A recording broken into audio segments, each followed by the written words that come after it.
Goeiemôre julle, welkom. Met lydenstyd het ons onder andere aandag gegee aan die optrede van Jesus se disippels tydens sy lydensweg en kruisiging. Ons almal ken byvoorbeeld die verhaal van Judas wat Jesus verraai het en Petrus wat hom verloon het. En dan is daar natuurlik nog die verhaal van Getsemane, die slapende disippels. Ons verneem ook volgens Matteus dat die aand toe Jesus gevange geneem is, al sy disippels in die nag weggehardloop het. Nou ja, dit laat mens dink. Veral as ons in gedagte hou dat hulle almal van tevore absolute lojaliteit aan Jesus verklaar het. Die woord in die evangelies wat ons met geloof vertaal, gaan juis hieroor. Dit gaan oor mense se lojaliteit aan Jesus en ook mense se lojaliteit ten opsigte van sy visie van die koninkryk van die hemel. Geloof, volgens die evangelies, gaan nie oor verstandelike instemming met 'n aantal geloofsproposisies soos ons later in die ontwikkeling van die kerk gekry het vir altyd tye van die ontstaan van die belydenisskrifte nie. Met ander woorde, ek glo in A, ek glo in B, ek glo in C nie. Geloof volgens die evangelies beteken gewoon toewyding, oorgawe, lewensoorgawe aan 'n saak, selfs al verg dit ontbering, opoffering.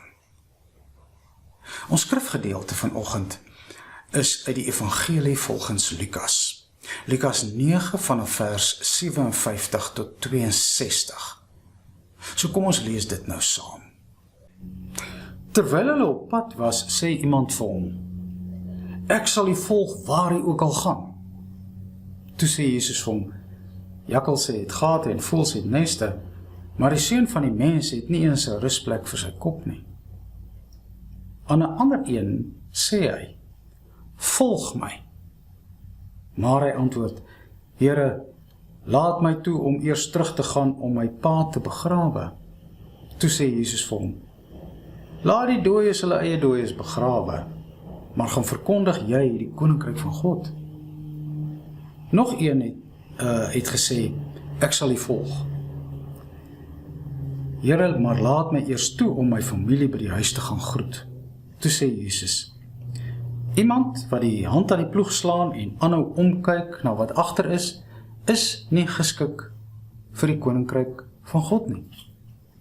Ons skriflesing.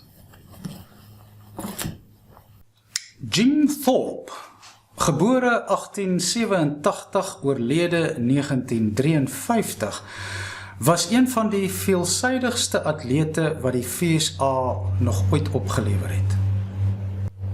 Hier is 'n foto van hom. Jim was ook die eerste Native American wat 'n Olimpiese medalje kon verower. Waughtohoek, dis sy Indiaanse naam, het gedurende die 1912 Olimpiese spele 2 goue medaljes verower. Een vir 5 kamp en die ander een vir 10 kamp. Dit het onder andere lang afstande, swem, skerm, perdry, skuifskiet ingesluit. Hy kon omtrent enige ding doen. Om alles te kroon, het hy ook professionele basketbal en sagterbal gespeel. Dis hoekom hy later bekroon is as die veelsidigste Amerikaanse atleet van die eerste helfte van die vorige eeu. Maar in Jim se geval het dit nie net oor talent gegaan nie. Sy psigiese ingesteldheid het net so 'n belangrike rol gespeel. En dit was nou voor die jare van sportpsigologie en lewensafrigting. Hier volg nou 'n merkwaardige storie wat illustreer hoe Jim se kop gewerk het, nie net sy spiere nie. Dit was die oggend toe hy deelgeneem het aan die 1912 Olimpiese spele. Die dag toe hy moes deelneem aan een van die velditems.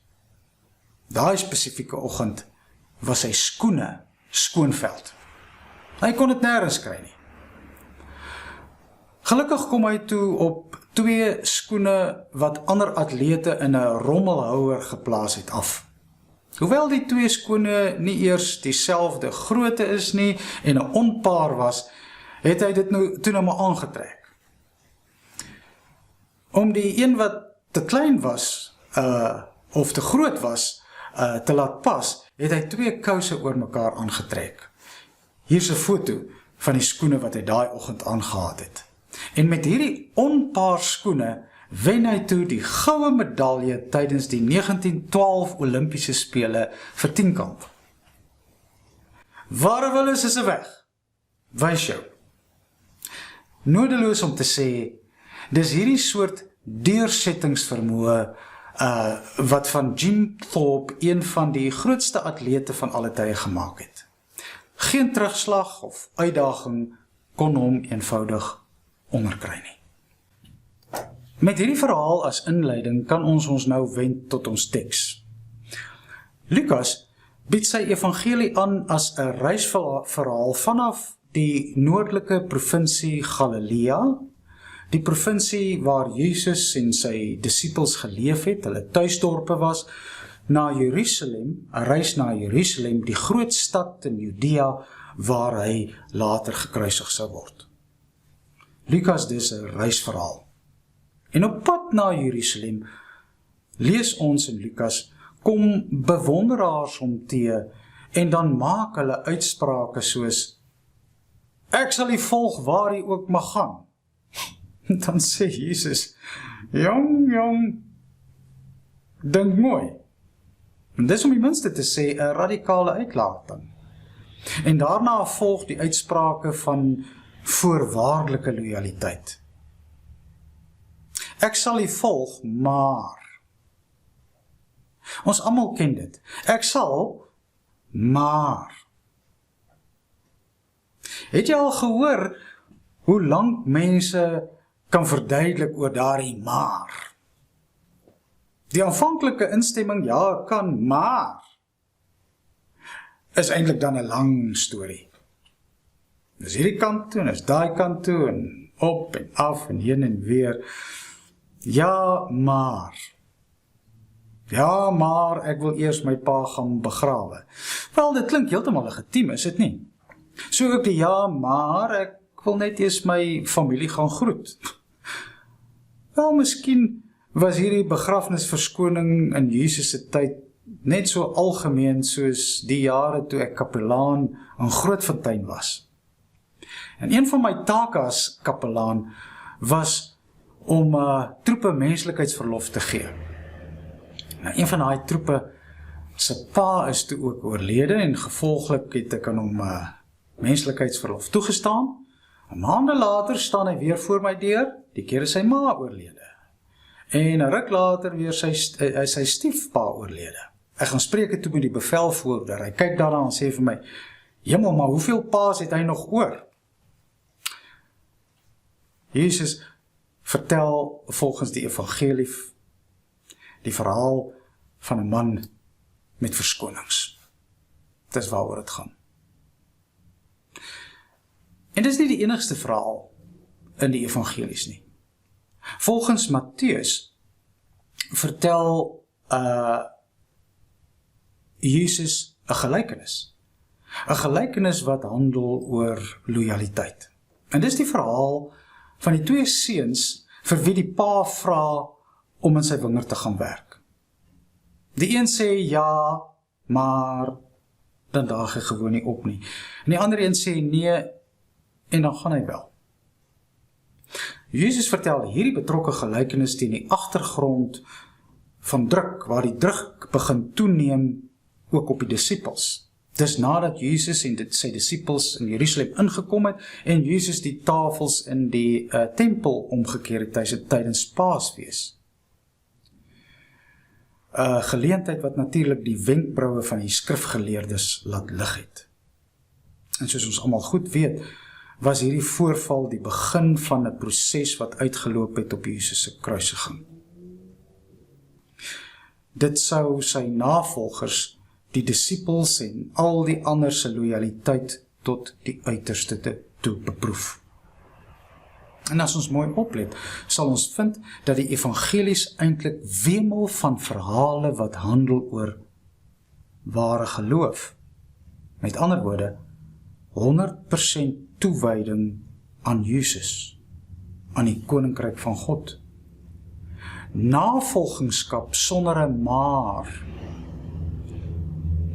Die verhaal van Jim Thorpe, wat 'n goue medalje verower het tydens die 1912 Olimpiese Spele, in 'n paar skoene wat hy inderhaas uit 'n rommelhouer moes gaan krap, laat 'n mens dink, is dit nie?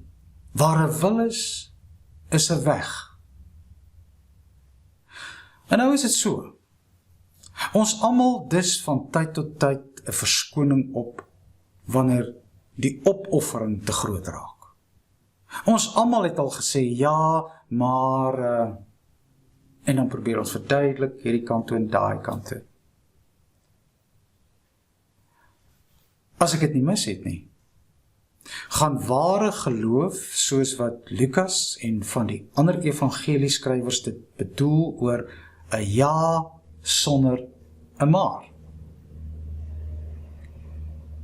Iets daarvan het ek die afgelope tyd wel in die kerk bespeur.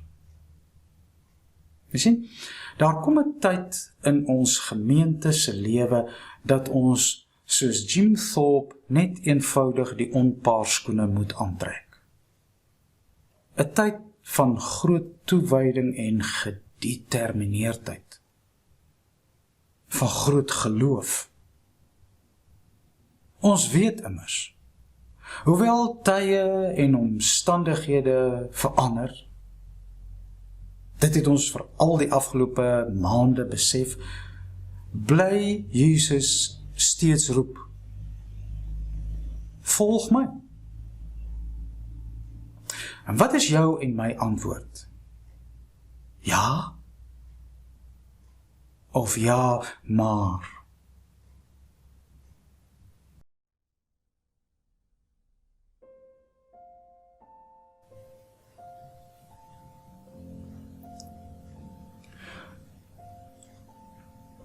Ons gebed vanmôre is om in stilte introspeksie te doen. Net te sit en dink aan ons ja. Hoe volg ons Jesus? Sit so vir 'n paar oomblikke net in stilte terwyl die musiek speel en dink. Is jou ja ja? Of is dit ja maar?